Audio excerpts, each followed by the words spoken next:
தாத்தா சொல்றாங்க, நான் வக்கீல வர சொல்லியிருக்கேன்.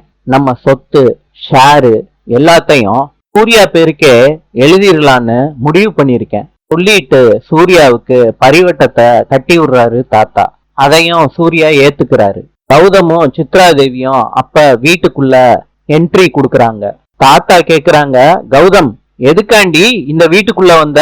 கௌதம் சொல்றாரு, தாத்தா நீங்க சூர்யாவுக்கு கொடுக்கறதா சொன்ன சொத்து ஷேரு எல்லாத்தையும் என் பேருக்கு மாறி ரொம்ப நாளா ஆச்சு தாத்தா. எல்லாரும் அதிர்ச்சி ஆறாங்க. சூர்யா கௌதம அடிக்க வர்றாரு. அப்ப கௌதம் சொல்றாரு, சூர்யா முதல்ல நான் சொல்ல வர்றத ஒழுங்கா கேளு. நான் டாக்குமெண்ட்லாம் எடுத்துட்டு வந்திருக்கேன். இங்க நிக்கிறாரு பாரு உங்க வக்கீல், அவர்கிட்ட நான் டாக்குமெண்ட்டை கொடுக்கறேன். அவரு படிச்சு பார்த்துட்டு உன்கிட்ட சொல்லட்டும் சூர்யா, அது முடியும் கை வாங்காத. வக்கீலும் படிச்சு பாக்குறாரு. ஆமா சார், உங்க சொத்து எல்லா ப்ராப்பர்ட்டிஸும் நீங்க கௌதம் பேர்ல எழுதி வச்சிட்டீங்க சார்.